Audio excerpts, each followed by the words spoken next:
بسم اللہ الرحمن الرحیم نحمده ونصلی ونسلم علی رسولہ الکریم اما بعد۔ علامہ عبد الرحمن الجزیری کی مشہور زمانہ کتاب کتاب الفقہ علی المذاہب الاربعہ، یہ فقہ مقارن میں بڑی بنیادی کتاب ہے اور شہرۂ آفاق کتاب مانی جاتی ہے۔ جو لوگ مذاہب اربعہ کے مختلف مذہب موقف کو جاننا چاہتے ہیں مختلف موضوعات پر یا مختلف مسائل پر، وہ اس کتاب کی طرف رجوع کرتے ہیں۔ اور بھی کتابیں ہیں جن کا تذکرہ ہم نے اس سے پہلے کیا ہے، لیکن ایک بات میں کہوں گا کہ علامہ ابن رشد قرطبی کی کتاب پڑھنے پڑھانے کے بعد، اسی طرح سے اور بھی یہ غالباً علامہ عبد الرحمن الجزیری شافعی ہے، امام عبد الوہاب الشعرانی وہ بھی شافعی ہیں، ان کی بھی کچھ باتیں ہم سیکھنے کی کوشش کریں گے۔ تو یہ لوگ فقہ حنفی ضرور بیان کرتے ہیں چونکہ ان کا موضوع ہے کہ چاروں فقہ بیان کرنا، لیکن آپ حضرات کو اگر فقہ حنفی کی طرف رجوع کرنا ہے تو فقہ حنفیہ کی کتاب کی طرف رجوع کریں، ہے نا، فقہ مقارن والی کتاب سے نہ لیں۔ ایک تجزیہ ہو جاتا ہے وہاں پہ سارے چاروں فقہ مذاہب کا۔ تو چلیے علامہ عبد الرحمن الجزیری کی کتاب آپ دیکھ لیجئے، ذرا نگاہیں اس سے فیض حاصل کر لیں۔ یہ شروع میں ہی مقدمۃ المؤلف ہے، کوئی ناشرین نے یا کسی محقق نے گویا کی تحقیق نہیں کی شاید اس نسخے پہ کہ وہ اپنا مقدمہ پیش کرتے۔ دیکھیے، اور ہم اس کا ایک باب پڑھیں گے۔ میں نے مختلف مقامات سے اس کتاب کو دیکھا رات میں اور صبح میں بھی، تو ایک مختصر سا بیان مجھے پسند آیا، ورنہ وہ کوئی بھی موضوع ہوتا ہے بڑا لمبا ہوتا ہے، کہاں سے اتنا ٹائم نکالیں۔ تو سجدہ تلاوت کا بیان، اس کا میں نے انتخاب کیا ہے مختصر ہونے کی وجہ سے، لیکن پہلے ان کا مقدمہ دیکھتے ہیں وہ کیا کہہ رہے ہیں۔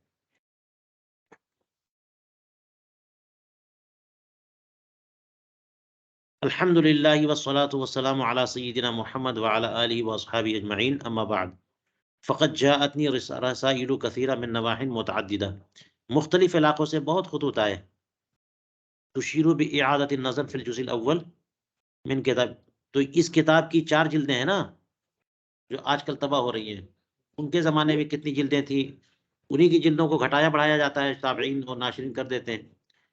تو کہتے ہیں کہ ہماری جو کتاب ہے الفقہ المذاہب الاربعہ، اس کے پہلے حصے پہلے جز پر جو ہے وہ نظر ثانی کا مشورہ دیا لوگوں نے۔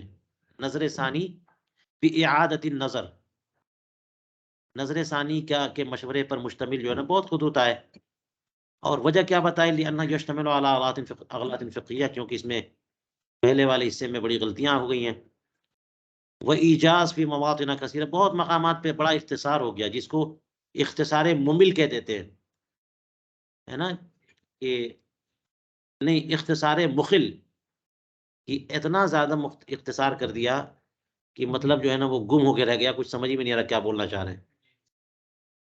ٹھیک ہے، تو وہ ایجاز بھی ٹھیک نہیں ہے اتنا، اور اگر غلطی آ گئی ہے تو پھر بڑی بات ہو گئی۔ تو مع ما له من المزایا الاخرى، ساتھ ان خصوصیات اور خوبیوں کے جو کہ فقہ کی دوسری کتابوں میں نہیں پائی جاتی۔ اگر اغلاط ہی اغلاط ہوتے تو اس کتاب کو کون اہمیت دیتا، ہے نا۔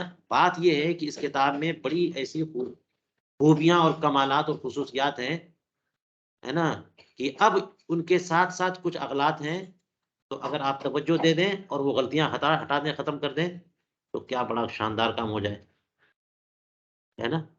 ایسے خطوط آئے تو علامہ عبد الرحمن کہتے ہیں کہ پھر تو میں نے بڑے غور سے اس کا مطالعہ شروع، فتصفحته بإمعان فوجدت هذه الملاحظات لها محل من الاعتبار، تو میں نے پایا کہ یہ جو نوٹس اور لوگ جو ہے نا جو اپنے مشورے دے رہے ہیں، ان کو درجہ اعتبار دینا چاہیے، ہے نا۔ تو اس لیے ويرجع سبب ذلك إلى أن أصل وضع الكتاب كان الغرض منه تسهيل تسہیل مواضع الفقہ الاسلامی علی ائمۃ المساجد العلماء. اس کا سبب جو ہے اس طرف جاتا ہے کہ اصل میں یہ جو کتاب لکھی گئی ہے، اس کتاب کی جو وضع ہے اصل، اس کا مقصد کیا ہے؟ اس کتاب کی تصنیف کا اصل مقصد کیا ہے؟ کہ فقہ اسلامی کے جو بھی موضوعات اور ابواب ہیں ان کو آسان کر دینا ائمہ مساجد کے اوپر. جو علماء مسجدوں میں امامت کر رہے ہیں، خطبہ خطابت کر رہے ہیں، وہ نہ لوگوں سے مربوط ہوتے ہیں، اور پبلک کا رابطہ ان سے ہوتا ہے. وہ مصنفین سے نہیں ہوتا رابطہ. مصنفین تو کمرے میں بند ہو کے کام کرتے ہیں، اور ائمہ مساجد جو ہے نا وہ لوگوں کے رابطے میں ہوتے ہیں. تو ان پر فقہ اسلامی کے مختلف موضوعات کو آسان کر دینا مقصد تھا، کہ وہ سب میں تو کوئی حنفی ہوگا، کوئی شافعی ہوگا، کوئی مالکی ہوگا، کوئی حنبلی ہوگا، ہر ایک کا بنیادی موقف جو ہے نا وہ سامنے آ جائے. یہ مقصد تھا. وَهَؤُلَاءِ يُوَضِّحُونَ، تو ان لوگوں کو تو چاہیے تھا کہ یہ وضاحت کرتے ما یقف فی سبیلہم من مجمل اور مبہم، کہ ان کی راہ میں جو ہے نا کون کون سے مجمل مقامات ہیں، کون کون سے مبہم، کہاں کہاں ابہامات رہ گئے ہیں، وضاحت کی ضرورت ہے، کہاں اجمالی بیان ہو گیا، جہاں ذرا تفصیلی بیان کی ضرورت ہے، ان کو بتانا چاہیے.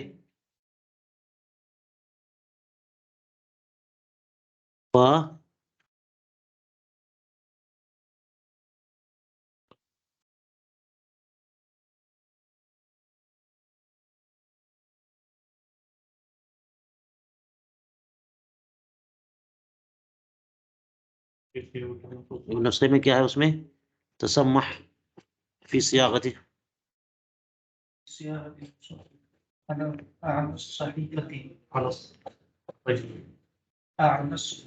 یہاں پر کچھ لفظ میں تبدیلی ہے، کچھ سمجھ میں نہیں آ رہا کیا کہنا چاہ رہے ہیں. تو اسی ترتیب پر جو ہے نا نصوص، سیاغت النصوص کا مطلب ہوتا ہے نصوص کو بنانا، عبارتیں رکھنا. اس کی گنجائش نکل آئی کہ ہم اس کو اوپر رکھیں، یعنی اسی بنیاد پر ہم نے کچھ بنیادی نصوص کو اوپر رکھا تھا، جس کی وجہ سے یہ خطا ہوئی. فنشأ عنہ ھذا الخطا. یہ جو عبارت ہے نا، یہ اس قدر اس میں کچھ وضاحت نہیں ہو پا رہی ہے کہ جملے کی ترکیب کیا ہے. ٹھیک ہے، آگے بڑھیے، مقصد یہ مقدمہ نہیں ہے. وَلَمَّا كُنْتُ شَاعِرًا بِهِ أَمْكَنَنِي إِزَالَتُهُ، چونکہ مجھے یہ احساس ہو گیا کہ یہ اس وجہ سے کچھ جو ہے نا وہ غلطیاں ہو گئی ہیں، تو مجھے اس کا ازالہ ممکن ہوا، میں مطلب کر سکتا ہوں اس کو. وَتَوْضِيحُ كُلِّ مُبْهَمٍ مِّنْهُ، اور جہاں جہاں ابہام ہے ان تمام مقامات کی توضیح اور تفسیر میں کر سکتا ہوں. تو یہ سب مشورہ میں نے قبول کیا اور میں نے پھر کام شروع کیا. وعلى هذا رأيت إعادة النظر فی الکتاب من اولی، اسی بنیاد پر میں نے نظر ثانی کیا شروع سے لے کے آخر تک، اور فقہ اسلامی کی دیگر کتابوں کی طرف مراجعت بھی کی. فرأیت من الضروری ادخال اصلاح الآتی، تو میں نے اسے ضروری سمجھا کہ درج ذیل اصلاحات میں کر دوں جو میں نے کیا ہے. تو یہ اچھی بات ہو گئی کہ آپ کو نئے نسخے کے نوٹس سامنے آ گئے کہ ہم نے کیا کیا کام نئے نسخے میں کیا بعد میں. تو چلیے، اب اس کے متعدد نسخے تو ہم نے دیکھے نہیں کہ ہم فرق کریں کہ پہلا نسخہ کیا تھا اور اب یہ والا کیا ہے. اولا، تو اس نئے نسخے میں ہم نے کیا کیا کام کیا ہے؟ علامہ عبد الرحمن الجزیری فرماتے ہیں پہلی بات تو یہ ہے کہ ان اجعل لکل مسئلۃ عناوین خاصۃ بها، کہ ہر مسئلے کے لیے میں نے خاص عناوین رکھ دیے ہیں. اس کا مطلب یہ ہوا کہ پہلے انہوں نے سارے مسائل ایک ساتھ بیان کر دیے تھے، تو ہیڈنگ اور ذیلی ہیڈنگ جو لگتی ہے نا وہ سب لگا دیا میں نے.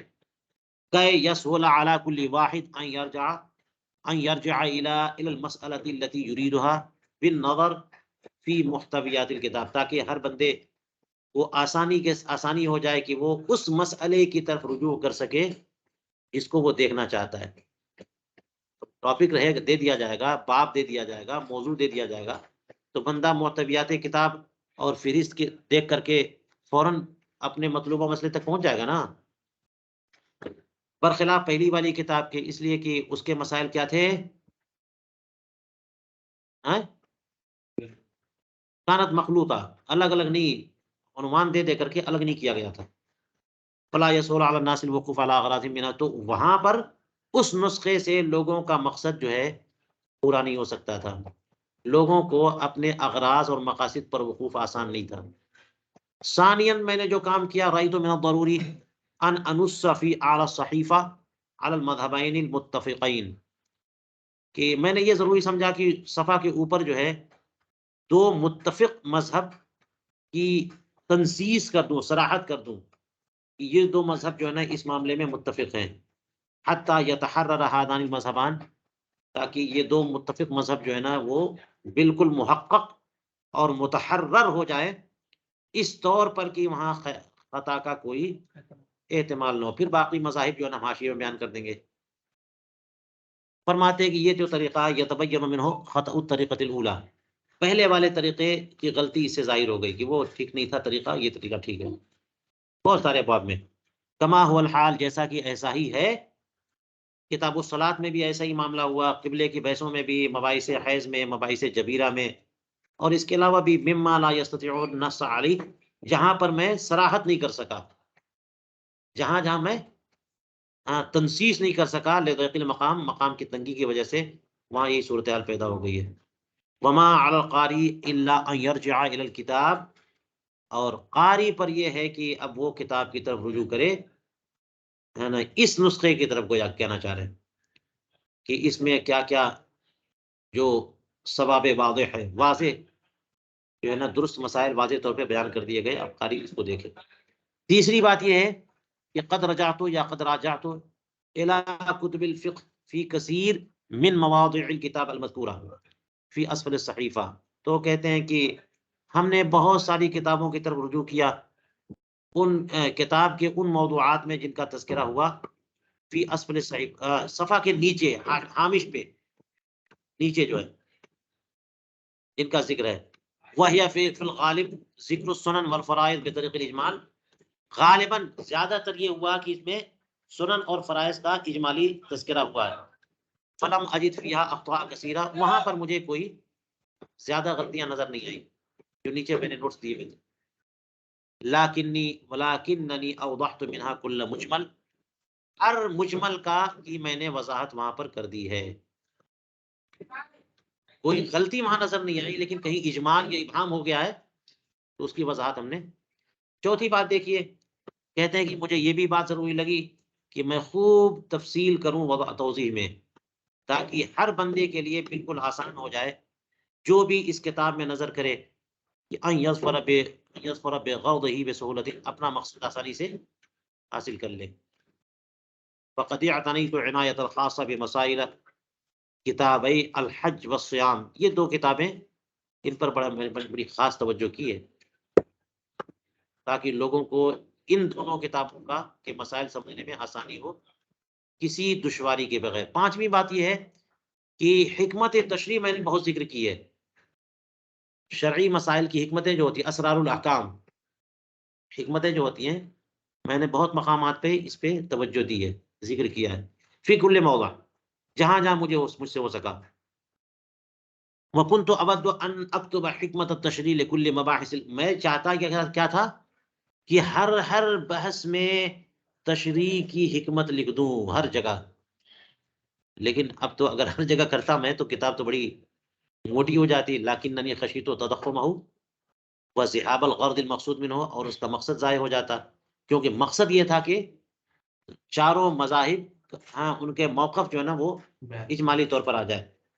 چھٹی بات یہ ہے کہ میں نے سوچا، میں نے دیکھا کہ ان آتی بأدلۃ الائمۃ الاربعہ، ائمہ اربعہ کے دلائل بھی بیان کر دوں، ہے نا، حدیث کی معتبر کتابوں سے، اور ہر ایک کی جہت نظری اور نظر فقہی وہ بھی بیان کر دوں کہ ہر ایک نے کس کس جہت سے اس سے مسئلہ نکالا ہے.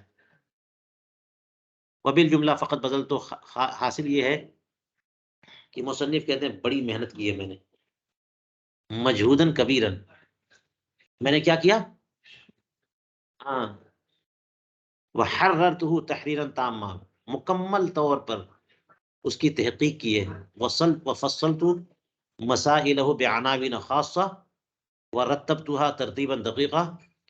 دیکھیے کیا کیا کیا انہوں نے. ہاں، اور کہا کہ انہوں خاص خاص عناوین دے کر کے تمام مسائل کو الگ الگ کیا، بڑی دقیق ترتیب رکھی ہے. قاری کی ذمہ داری یہ ہے کہ وہ پڑھے، ہم نے سب کام کر دیا، آپ کی ذمہ داری آپ پڑھو. پڑھتے ہی نہیں ہیں لوگ. وَيَأْخُذَ مَا يُرِيدُهُ مِنْهُ، اور پھر وہ قاری جو ہے جو مسئلہ چاہتا ہے آسانی کے ساتھ وہ لے سکتا ہے. وَهُوَ آمن من الزلل انشاء اللہ تعالی، اس کا قدم پھسل نہیں سکے گا، اب وہ ذلت نہیں ہوگی اس کو، ساری چیزیں بڑی آسانی سے مل جائیں گی. اللہ تعالیٰ سے دعا ہے اللہ تبارک و تعالیٰ مسلمانوں کو اس سے نفع پہنچائے، آمین.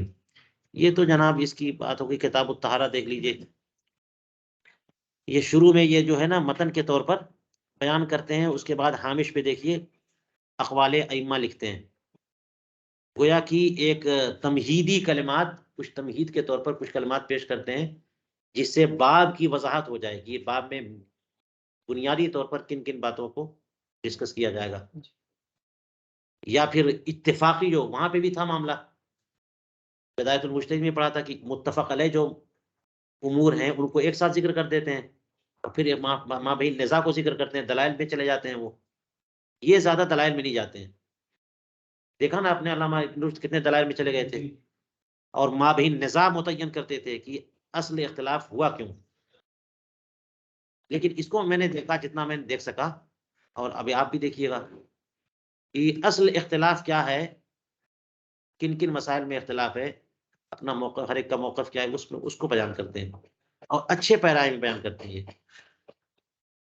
ان کا پیرائے بیان جو ہے نا وہ اور زیادہ اچھا لگا، آسان بھی ہے، لیکن یہ مسائل کی تفصیل بھی کرتے ہیں، دلائل کی تفصیل نہیں کرتے.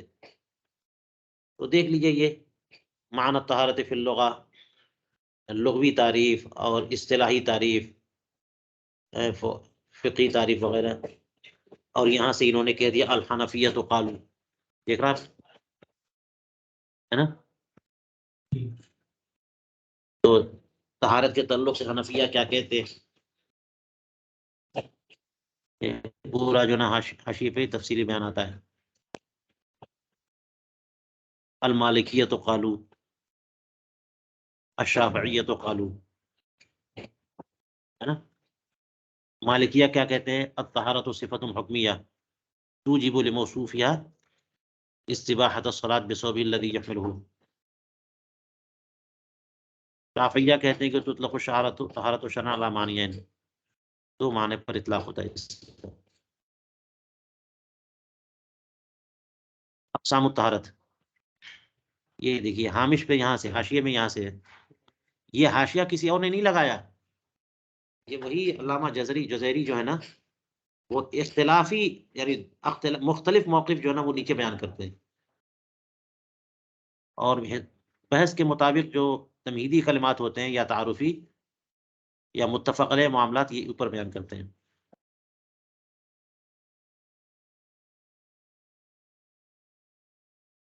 دیکھ لیجیے طہارت کی ایک ایسی تعریف لے کے آئے جو سب کے نزدیک چل جائے، وهو ان الطہارت شرعا صفۃ اعتباریۃ قدرها الشارع شرطا لصحۃ الصلاۃ.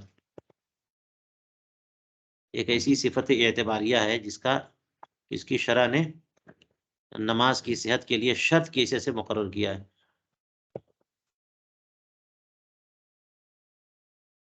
تو چلیے طہارت کے بیان میں آپ بہت کچھ پڑھ چکے ہیں، ہم پھر اس میں نہیں جائیں گے. یہاں پہ دیکھیے مبحث الاعیان الطاہرہ، کون کون سی چیزیں ہیں جن کا عین پاک ہے، ہیں؟ وہ کہتے ہیں ولنبتہ، یہاں پہ بذکر الاعیان الطاہرہ لأن الاصل فی الاشیاء طہارہ والاشیاء الطاہرہ کثیرہ.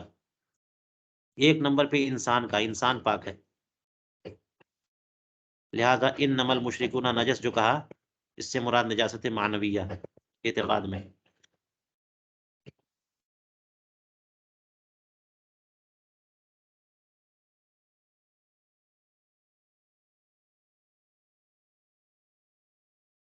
ومنها الجماد، جماد بھی پاک، اس کی ساری قسمیں. ومنه جميع انواع النباتات، نبات.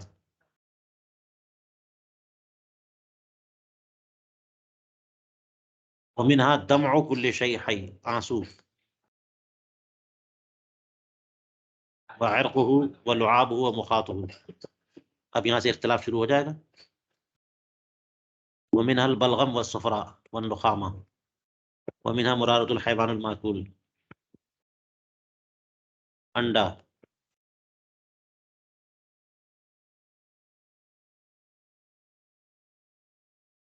ومنها ماکل اللحم المزکہ، ذبیحہ گوشت.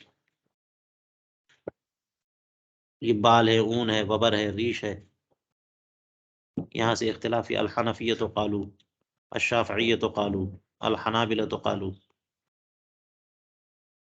والشافعیۃ والحنابلۃ اتفقوا، المالکیۃ قالوا. جی یہ سیر ہو رہی ہے نا، صرف ہم لوگ دیکھ رہے ہیں کہ کیا کیا چل رہا ہے، ابھی کسی کو چھیڑ نہیں رہے. ابھی ہم کسی میں ہاتھ نہیں ڈال رہے، دیکھ رہے ہیں کہ کیا کیا چل رہا ہے معاملہ. الحنفیۃ وافق المالکیہ. یہ دیکھیے فی کل ما تقدم الا فی الخنزیر فإن شعره نجس سواء كان حيا او میتا متصلا منفصلا وذلك لأنه نجس العين. تو آپ جو ہے نا، ہم نے آپ کو سیر تھوڑی موڑی کرا دی ہے. اس میں جس بحث کو بھی دل چاہے آپ دیکھیں اور مطالعہ کریں، سمجھنے کی کوشش کریں. شوق ہو تو شوق مطالعہ بڑھائیے. ضرورت نہیں ہے کہ میں ہر لائن کا ترجمہ کروں. ایک باب ہم پڑھیں گے، میں نے بتایا تھا ابھی شروع کرتے ہیں. کون سا باب؟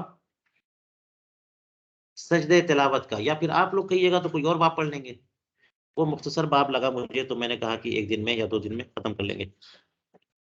یہ آیان نجسہ کا بیان. ٹھیک ہے.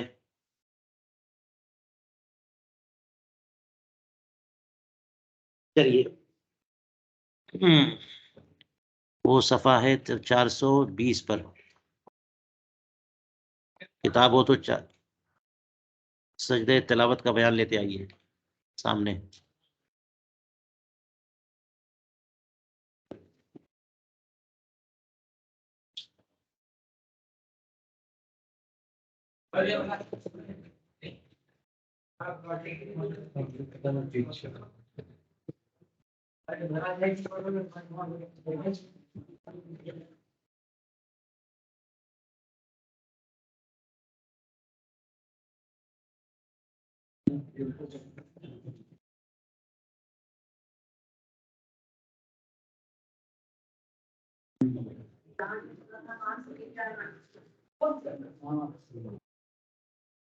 یہ جا ہی نہیں رہا اس سے.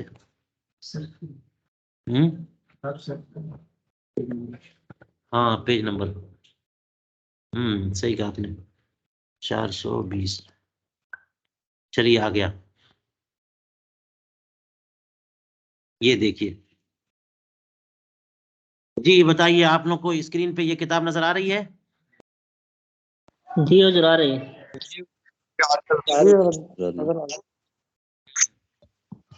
چلیے اس کا کچھ حصہ پڑھتے ہیں. جی صحیح ہے. اس کتاب کا بھی کچھ فیض حاصل کرتے ہیں اور انشاءاللہ سجدہ تلاوت کے تعلق سے کچھ مسائل بھی سمجھ میں آئیں گے. انشاءاللہ. دیکھیے مباحث سجدۃ التلاوتی. اب یہ تو بنیادی مرکزی موضوع ہوگا. دلیل مشروعیتها، مشروعیت کی دلیل کہ سجدہ تلاوت مشروع ہے.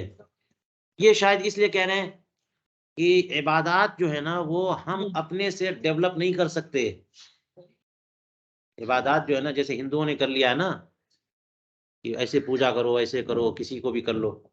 تو عبادات میں بھی کوئی طریقہ ہم خود سے تیار کر لیں ایسا نہیں ہے. مشروعیت اسی لیے کہتے ہیں کہ سجدہ بلا سبب منع ہے. اسی وجہ سے سجدہ شکر کے بارے میں بحثیں آتی ہیں کوئی نئی نماز آپ نہیں نکال سکتے، نیا طریقہ نماز کا، چلو الٹ کے نماز پڑھتے ہیں. تو اس لیے مشروعیت کی دلیل کہ سجدے تلاوت مشروع ہے، شریعت نے اس کی اجازت دی، اس کا حکم دیا ہے. ہاں چلیے حدیث پاک سے فرماتے ورد فی الصحیحین ان ابن عمر رضی اللہ عنہما قال کان النبی صلی اللہ علیہ وسلم یقرأ القرآن. نہیں ملا، لائیے دیکھیں.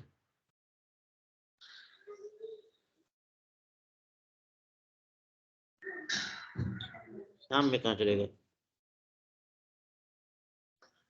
ٹھیک ہے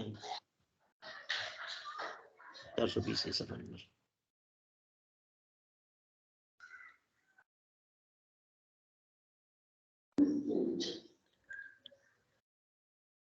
دیکھیے بخاری اور مسلم دونوں میں یہ حدیث پاک تخریج کی گئی کہ سیدنا عبداللہ ابن عمر رضی اللہ تعالیٰ عنہما کہتے ہیں کہ حضور کریم علیہ الصلوۃ والسلام قرآن مجید کی تلاوت کرتے فَيَقْرَأُ السُّورَةَ فِيهَا سَجْدَةٌ، ایسی سورہ کی تلاوت فرماتے کہ جس میں آیت سجدہ ہے.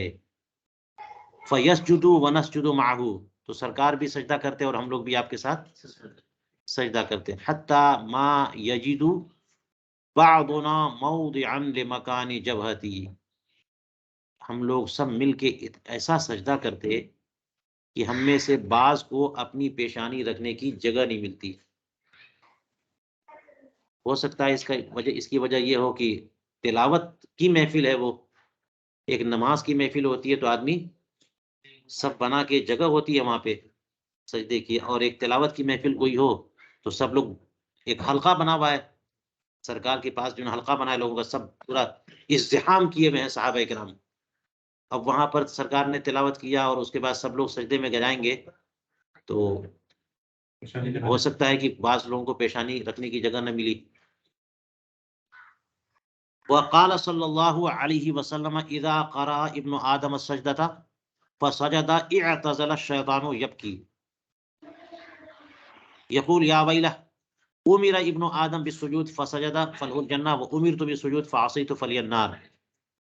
رسول کریم علیہ الصلوۃ والتسلیم ارشاد فرماتے ہیں کہ جب انسان آیت سجدہ تلاوت کرے اور سجدہ کر بیٹھے، سجدہ کر لے، تو شیطان روتے ہوئے بھاگتا ہے، وہاں سے ہٹتا ہے اور یہ کہتا ہے کہ ہائے تباہی کہ ابن آدم کو سجدے کا حکم ہوا، اس نے سجدہ کر لیا، اسے جنت مل گئی، مجھے سجدے کا حکم ہوا، میں نے نہیں مانا اور مجھے جہنم، میرے لیے جہنم. یہ کہتے کہتے روتا ہے، اور رونا ہی چاہیے اس کو. جتنا روتا رہے گا ہم لوگ عافیت میں رہیں گے. رواہ مسلم. وقد اجمعت الامۃ علی انها مشروعہ. اب دیکھیے یہ حدیث پاک تخریج کرنے کے بعد، بیان کرنے کے بعد کیا فرما رہے کہ پوری امت کا اس بات پر اتفاق ہے کہ سجدہ تلاوت مشروع ہے. کہ اس حدیث پاک نے بتایا کہ حضور کریم علیہ السلام نے آیت سجدہ تلاوت کی، آپ نے سجدہ کیا، سب نے کیا، تو اب مشروعیت پہ کہاں سے سوال ہو سکتا ہے؟ مشروع ہے. تو فرمایا کہ امت کا اتفاق ہے کہ مشروع ہے. کب؟ عند قراءت مواضع مخصوصہ من القرآن، قرآن کریم کے خاص خاص مقامات کی تلاوت کے وقت. اور وہ خاص خاص مقام کی تلاوت کا مراد وہی 14 جو مقامات ہیں.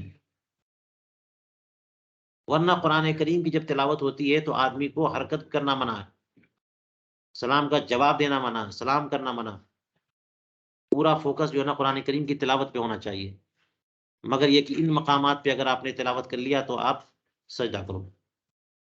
حکم کیا ہے؟ اما حکمها فهو سنیۃ للقاری والمستمع، پڑھنے والے کے لیے اور سننے والے کے لیے، دونوں کے لیے سجدہ تلاوت سنت ہے.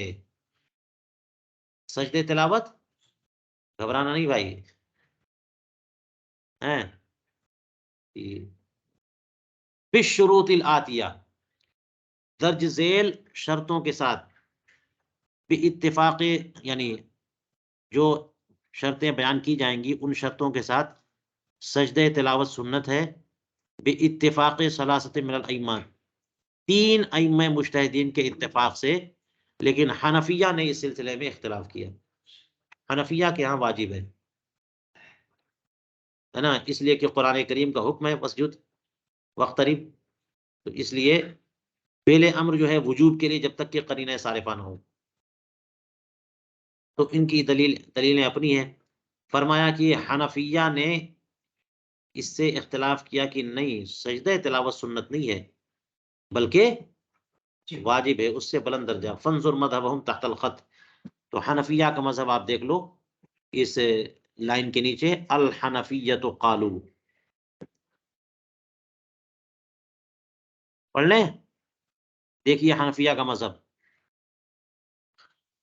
حنفی فقہا فرماتے ہیں حکم و سجدتی تلاوت الوجوب علی القاری والسامع، سجدہ تلاوت کا حکم جو ہے وجوب ہے قاری اور سامع دونوں پر، یعنی سجدہ تلاوت واجب ہے.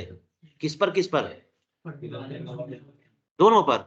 فَإِن لَّمْ يَسْجُدْ أَحَدُهُمَا عِندَ مُوجِبِهِ كَانَ آثِمًا، اگر ان میں سے کوئی بھی اگر سجدہ نہ کرے جبکہ اس کا موجب پایا جائے، تلاوت ہو گئی آپ نے سن لیا پھر بھی نہیں کیا تو گناہ ہوگا، وہ بندہ گناہگار ہو جائے گا.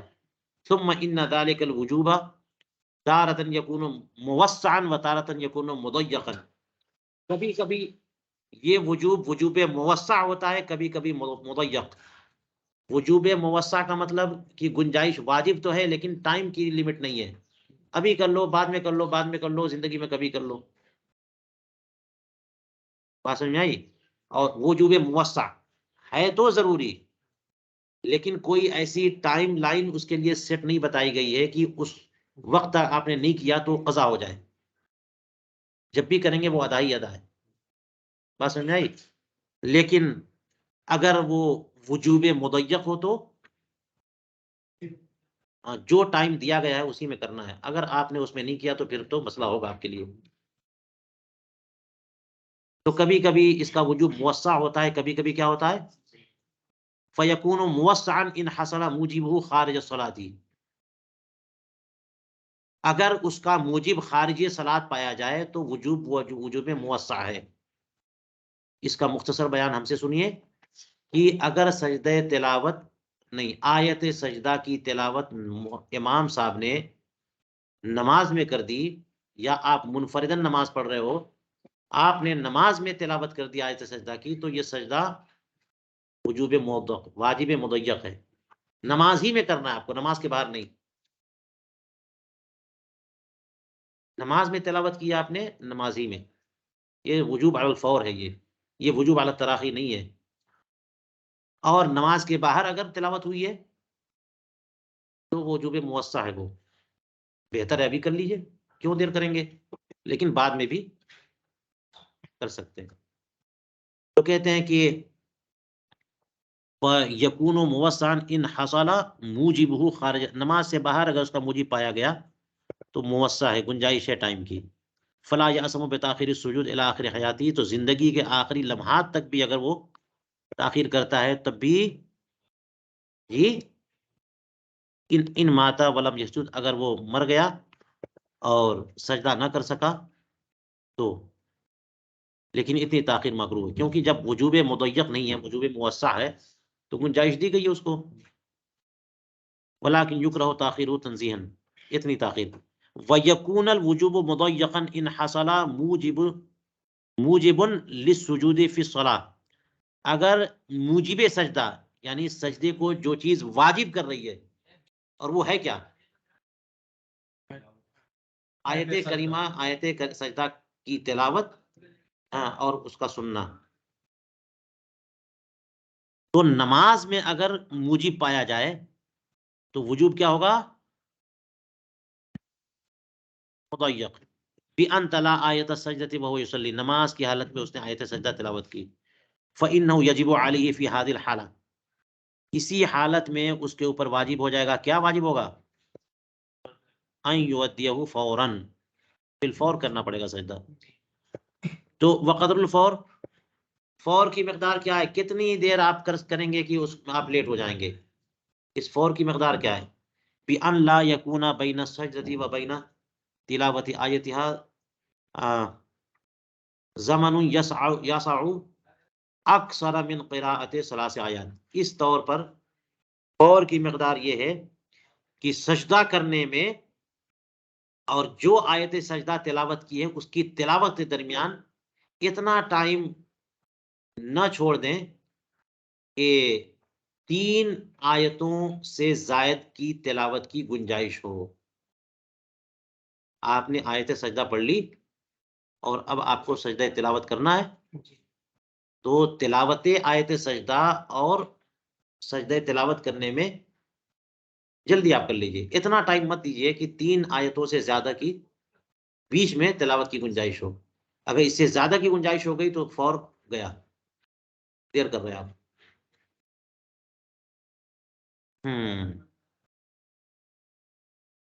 فَإِن مَضَىٰ بَيْنَهُمَا زَمَنٌ يَسْعُ ذَلِكَ، اگر اتنا وقت گزر گیا کہ جس میں یہ گنجائش ہو. کیا گنجائش ہو؟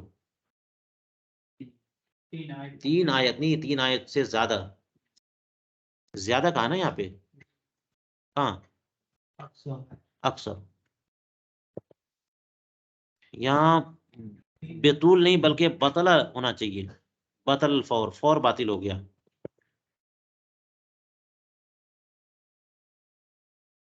دیکھ لینا کسی نسخے میں ہے کہ نہیں ہے.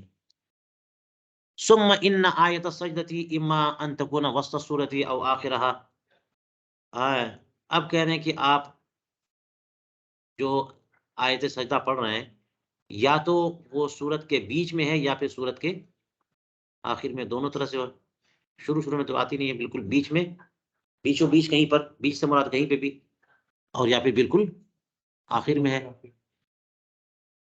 فَإِن كَانَتْ وسطا، اگر وہ آیت سجدہ کہاں پر ہے؟ سورت کے بیچ میں. فَالْأَفْضَلُ لِلْمُصَلِّ أَن يَسْجُدَ لَهَا عَقْبَ قِرَاءَتِهَا، تو مصلی کے لیے بہتر ہے کہ اس سورہ کے تلاوت کے بعد سجدہ کرے.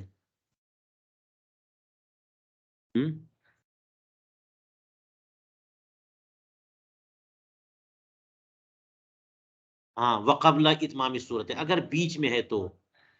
آیت سجدہ کہاں پر ہے؟ بیچ میں ہے. تو جب وہ آیت سجدہ پڑھ لی آپ نے، بس اسی آیت سجدہ پر آپ تلاوت کر لیجئے، سجدہ تلاوت کر لیجئے.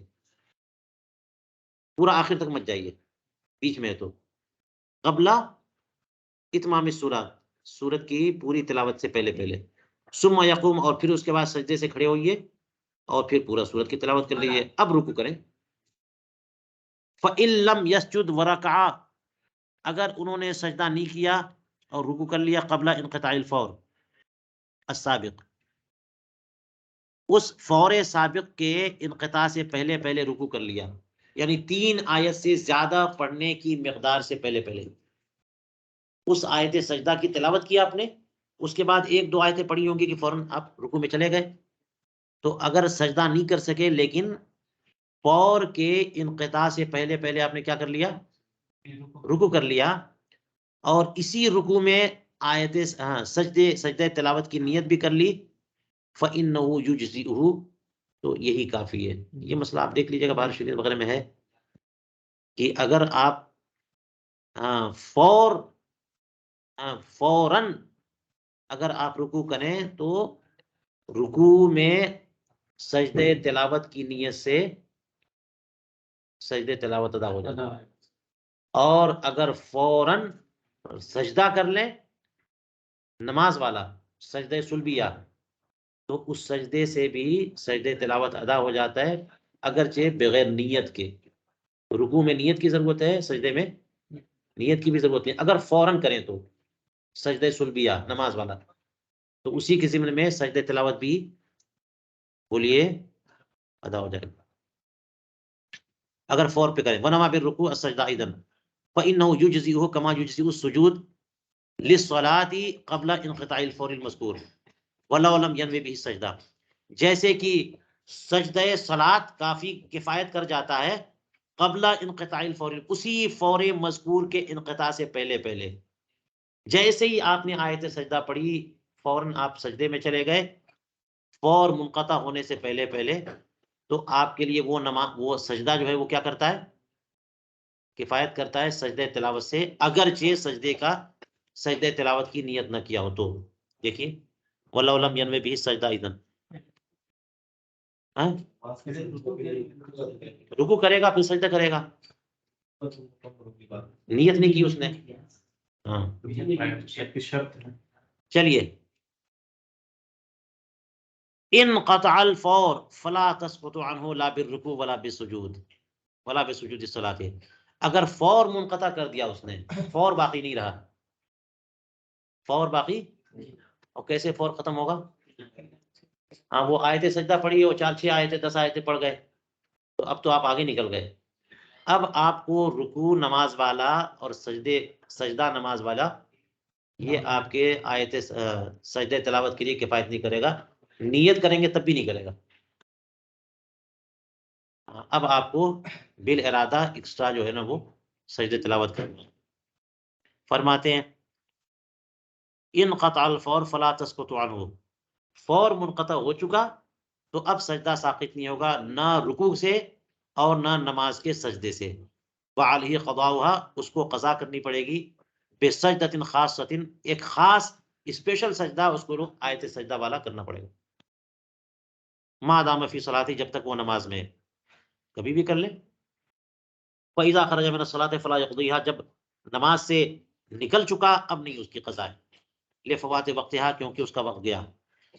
الا اذا كان خروجه بالسلام، مگر جب کہ اگر وہ نماز سے خروج بے سنعی جو اس نے کیا ہے وہ نماز سے سلام کے ذریعے کیا. لوگ تو سلامی کے ذریعے باہر نکلتے ہیں نا، سلام کر کے السلام علیکم ورحمۃ اللہ، السلام علیکم ورحمۃ اللہ کر کے وہ نماز سے باہر نکلا، تو ابھی بھی وہ سجدہ تلاوت کر سکتا ہے نا. ولم یاتی بمنافی للصلاۃ، جب تک کہ اس نے نماز کے منافی کوئی کام بعد ہو، سلام کے بعد نہ کیا ہو، جیسے تحویل صدر نہ کیا ہو، کسی سے گفتگو نہ شروع کر دی ہو، عمل کثیر نہ کیا ہو، وہاں سے ہٹ کے بھاگ نہ گیا ہو، وہیں بیٹھا ہوا وہیں پہ موجود ہے، تو ابھی نماز کی حالت ہے، نماز ختم کر چکا ہے تو بھی سجدہ تلاوت کر سکتا ہے. فإنه يقضيها بالسلام، سلام کے بعد بھی نماز اس کی سجدہ تلاوت کی قضا کر سکتا ہے. اما ان کانت الآیت آخر، یہ تو تب ہے جب کہ آیت سجدہ کہاں پر ہے؟ شروع میں، بیچ میں ہے. ہاں اما ان کانت الآیت آخر سورہ، اگر سورت کے بالکل اینڈ میں ہے، فالافضل ان يركع وينوي السجدہ، تو چاہیے کہ وہ اسی پر رکوع کرے اور سجدے تلاوت کی نیت کر لے رکوع کے ضمن میں ہی. فإذا سجد لها، اور اب جب نماز کا سجدہ بھی کر لیا، ولم یرکع، یا پھر یہ کہہ رہے ہیں فإذا سجد لها، کہ رکوع نہیں بلکہ ڈائریکٹ سجدے تلاوت میں گیا، آخر میں ہے وہ، اور اسی کو پڑھ کے ڈائریکٹ کہاں گیا؟ سجدے تلاوت میں گیا، رکوع نہیں کیا. وعاد الى القیام، اور قیام کی طرف، تو اب پڑھے گا کیا؟ وہ سورہ تو پوری پڑھ چکا تھا ہے نا، تو اب کیا کرے گا؟ کہتے فَيَنْدُبُ أَنْ يَتْلُوَ آیَاتٍ مِّنَ السُّورَةِ الَّتِي تَلِيهَا، تو مستحب یہ ہے کہ اگلی والی سورت جو اس کے بعد ہے اس کی کچھ آیتیں پڑھ لے. ثُمَّ يَرْكَعُ وَيُتِمُّ الصَّلَاةَ، اور پھر اس کے بعد رکوع کرے اور نماز مکمل کرے.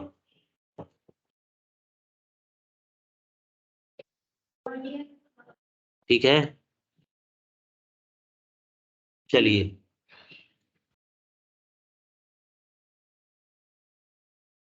ہاں، شروط و سجدہ تلاوت، سجدہ تلاوت کی شرطیں. وَأَمَّا شُرُوطُهَا فَمِنْهَا أَنْ يَكُونَ السَّامِعُ قَاصِدًا لِلسِّمَاعِ، سماع کا قاصد ہو. تھوڑا سا اور کرتے ہیں. سجدہ تلاوت کی شرطیں کیا ہیں؟ کہ سننے والا قاصد سماع ہو. ہمارے یہاں وہی ضروری نہیں ہے کہ سننے کی نیت سے سنے گا تبھی. انہوں نے کہا کہ اس کی شرط یہ ہے کہ سامع سماع کا قصد کرے اور ارادے سے سنا، تب جا کے سجدہ تلاوت واجب ہے سامع پر. فَإِن لَمْ يَقْصُدْ، اگر اس نے سماع کا ارادہ نہیں کیا، فَلَا تَجِبُ عَلَيْهِ عِنْدَ الْمَالِكِيَّةِ وَالْحَنَابِلَةِ، ان دونوں ائمہ کرام کے نزدیک، دونوں مذہب پہ واجب نہیں ہے سامع پر اگر اس کا ارادہ سننے کا نہیں ہے تو. اما شافعیہ والحنفیہ، رہے شافعیہ اور حنفیہ، تو فنظر مذہبہم تحت الخط، تو ان کا مذہب یہ خط کے نیچے آپ دیکھ لیجئے. یہ دیکھ لیا آپ نے، انہوں نے مقدمے میں کہا تھا کہ 2 مذہب میں نے ایک ساتھ بیان کروں گا متفق. اور جب مختلف ہوگا اس کو نیچے بیان کر دیں گے. تو یہاں دیکھ لیجیے آپ نمبر 1 پہ الحنفیۃ قالوا لا یشترط القصد، سامع کے قصد کی شرط نہیں ہے. بل یطلب من السامع السجود ولو لم یقصد السماع، تو بلکہ سامع سے سجود کا مطالبہ ہوگا، اس کو سجدہ تلاوت کرنا ہوگا اگرچہ سماع کا اس نے ارادہ نہیں کیا، وہاں بیٹھا ہوا ہے محفل میں اور آیت سجدہ کسی نے تلاوت کر دی تو سامع پر بھی سجدہ تلاوت واجب. ٹھیک ہے. وَمِنْهَا غَيْرُ ذَلِكَ مِمَّا هُوَ مُفَصَّلٌ تحت الخط، اور کچھ شرطیں وہ ہیں جو ان کی تفصیل جو ہے نا اس خط کے نیچے آ رہی ہے، یہ نمبر 2 پہ، ان تفصیل کو وہاں دیکھ لیجئے. سجدہ تلاوت کی شرطیں.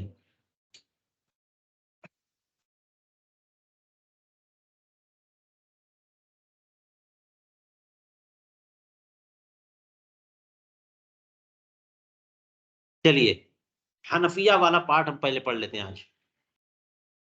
اور سجدہ تلاوت کی شرطیں کیا کیا ہیں؟ الحنفیۃ قالوا یشترط لها ما یشترط للصلاۃ، جو شرط نماز کی ہے وہ سب کے سب شرط کس کی ہے؟ سجدہ تلاوت کی بھی سب شرطیں ہیں. الا التحریم ونیت تعین الوقت، یا نیت و تعین الوقت، مگر تحریمہ تکبیر تحریمہ اور وقت کی تعین کی نیت، یہ دونوں شرط نہیں ہے. جب سجدہ تلاوت کریں گے تو اس میں جو ہے نیت شرط نہیں ہے، یعنی نیت تو ہے شرط اس میں بھی، وقت کی تعین کی نیت اور تکبیر تحریمہ اللہ اکبر کہہ کر کے تحریمہ باندھیں، اللہ اکبر کہہ کر کے سیدھے آپ چلے جائیے سجدہ تلاوت میں. تو یہ سجدہ جو ہے نا سجدہ، یہ تکبیر جو ہے وہ سجدہ تلاوت والی تکبیر ہے، اس سے پہلے تکبیر تحریمہ نہیں ہے. تو ہمارے یہاں سجدہ تلاوت کے لیے وہ ساری شرطیں شرط ہیں جو کہ نماز کے لیے ہیں، سوائے اس کے کہ تکبیر تحریمہ شرط ہے نماز کے لیے اور اس کے لیے شرط نہیں ہے. اور وقت کی تعین بھی شرط ہے، وقت کی تعین کی نیت نماز کے لیے اور سجدہ تلاوت کے لیے. جیسے ظہر پڑھ رہے ہیں، کون سی نماز پڑھ رہے ہیں، یہ تو آپ نے الاشباح والنظائر کے درس میں گزشتہ سال سن لیا نیت کے بیان میں، انما الاعمال بالنیات میں تفصیل میں کئی باتیں اس میں ضروری ہیں نیت میں کہ کون سی نماز پڑھیں، متعین کریں کس وقت کی پڑھ رہے ہیں. اگر ظہر کی پڑھ رہے ہیں تو آج کی ظہر یا کل یا پرسوں کس دن کی پڑھ رہے ہیں متعین کرنی پڑے گی، ہے نا. کہہ دیا کوئی بھی ظہر تو نہیں. تو وقت کے تعین کی نیت بھی یہاں پہ شرط نہیں ہے کہ کس وقت آپ نے سجدہ کیا، آیت سجدہ پڑھی تھی اس وقت والے سجدے کو ہم کرنے جا رہے ہیں، یہ ضروری نہیں ہے. فَإِنَّمَا لَا يُشْتَرَطَانِ لَهَا، تو سجدہ تلاوت کے لیے یہ دونوں شرط نہیں ہے، تکبیر تحریمہ اور نیت تعین وقت.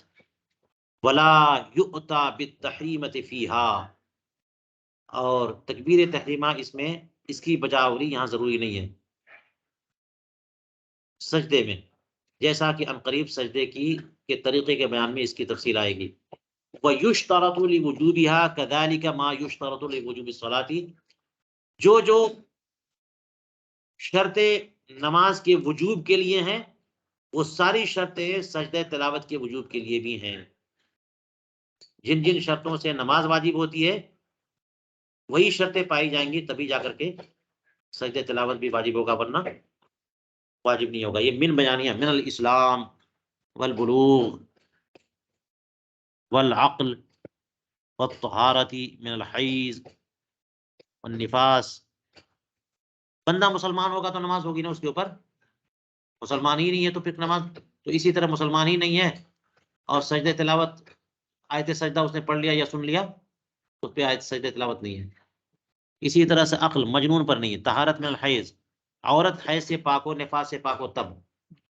فلا تجب علی کافر، یہ اسلام کا جواب ہے، اور سبی یہ بلوغ کا جواب ہے، مجنون یہ عقل کا جواب ہے. تو کافر اور بچے اور مجنون پر سجدہ تلاوت واجب نہیں، یوں ہی حائضہ اور نفسا پر بھی سجدہ تلاوت واجب نہیں ہے. لا فرق بین ان یکون احد هؤلاء قارئا او سامعا، اس میں کوئی فرق نہیں ہے کہ ان میں سے کوئی بھی قارئ ہو یا سامع ہو. اگر قاری ہو تب بھی واجب نہیں ہے ان کے اوپر، اور سامع ہو.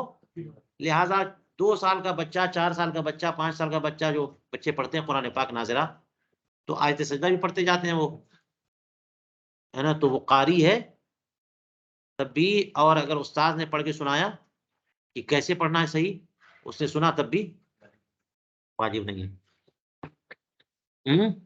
ہاں وہ پڑھے گا اور سننے والے پر واجب ہوگا اگر وہ بالغ ہے، عاقل ہے، بالغ اور عاقل. چلیے،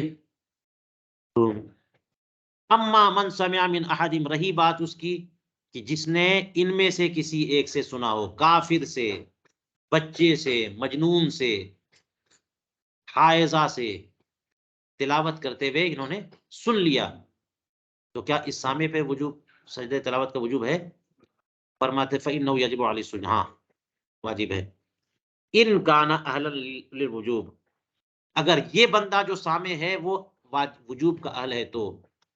اگر قاری اہل نہیں ہے لیکن سامع اہل ہے تو سامع پر ہی واجب ہوگا. لیکن یہ ضروری نہیں ہے کہ اس کا وجوب کی اہلیت جو ہے نا اداءن ہو، قضاءن بھی وجوب کی اہلیت ہے تب بھی. لہٰذا جنبی اگر مثال کے طور پر ابھی نماز تو نہیں پڑھ سکتا، یا بے وضو شخص نماز نہیں پڑھ سکتا، سجدہ تلاوت بھی نہیں کر سکتا، وہ تو اداءن نہ کر سکے لیکن قضاءن کر سکتا ہے، تو اس کے اوپر بھی واجب ہے. فیجب علی السکران والجنب، تو سکران نشے والے پر اور جنبی پر جو ہے نا وہ سجدہ تلاوت واجب ہوگا، اس لیے کہ یہ وجوب کے اہل ہیں قضاءً.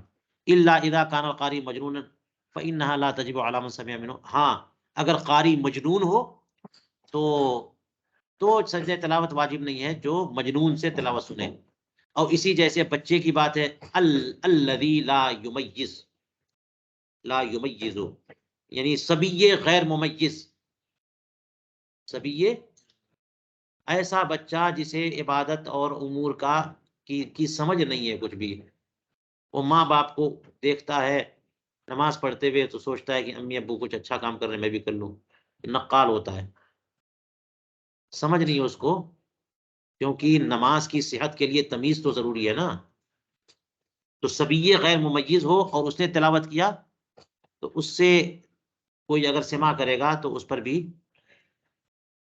جی ہاں.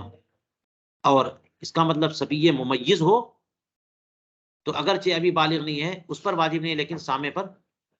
لأن صحت تلاوت یشترط لها التمیز، کیونکہ تلاوت کی صحت کے لیے تمیز تو شرط ہے، وہ تو گویا کہ تلاوت ہی صحیح نہیں ہوئی. وکذا اذا سمع آیت السجدۃ من غیر آدمی، یوں ہی سامع پر سجدہ تلاوت واجب نہ ہوگا اگر اس نے آیت سجدہ سنی کس سے؟ غیر انسان سے. جیسے کہ ان یسمعها من الببغاء، طوطے پوری پوری سورہ پڑھ لیتے ہیں نا، کہتے ہیں لوگ طوطے سے، ہاں طوطا جو ہے نا وہ سورہ اقرا بسم ربک الذی خلق پورا پڑھ گیا سن کر کے. تو طوطے سے اگر کوئی آیت سجدہ سن لیا، او من آلۃ حاکیۃ، یا کسی آلہ حاکیہ سے، ریکارڈر سے، ہے نا. کل فونوگراف اس میں دیا ہوا ہے، تو اس زمانے میں فونو چلتا تھا جو ایک پلیٹ ہوتی تھی کیسٹ، اور پھر کیسٹ میں بھی بڑی بڑی تبدیلیاں ہوئی. ایک کیسٹ پلیٹ کی طرح ہوتی تھی، پھر کیسٹ جو ہے نا وہ کاربن والی تیار ہوتی تھی، اور آج کل ڈیجیٹل آ گئی ہے نا. تو اس میں کہتے ہیں کہ کسی بھی آلہ حاکیہ ریکارڈنگ سے کوئی اگر آیت سجدہ سنی اس نے تو اس پر بھی جی فإن هذا السماع لا يوجب السجود، یہ سماع موجب سجود نہیں ہے، اس سے سجدہ تلاوت واجب نہیں ہوگا. لعدم صحت تلاوتی بفقد التمیز، کیونکہ یہ تلاوت ہی صحیح نہیں ہے، یہ تو ریکارڈنگ نہ ہے، یہ تلاوت تھوڑی ہے، یہ تلاوت نہیں ہے. اور کیوں تلاوت نہیں ہے؟ کیونکہ جہاں سے آپ آواز سن رہے ہو اس کو تمیز نہیں ہے، اس ریکارڈر میں یا اس موبائل کو تمیز نہیں ہے. اس کو کہو تلاوت کرتے کرتے کہو رک جا رک جا رک جا، تھوڑا سا دوبارہ غائن ذرا ٹھیک سے نکالو، تو نکالے گا؟ اس کو تو ذرا بٹن دباؤ گے تب نہ چپ ہوگا، وہ چپ ہی نہیں ہوگا، تمیز ہی نہیں اس کے پاس. تو چلیے، یہ اجمالاً حنفیہ کا موقف یہاں پر شرائط صحت سجدہ اور شرائط وجوب سجدہ کے تعلق سے اس کا بیان آ گیا، اور اسی پر ہم آج کا درس روکتے ہیں. آگے انشاءاللہ اگلے درس میں اس سے آگے درس شروع کریں گے.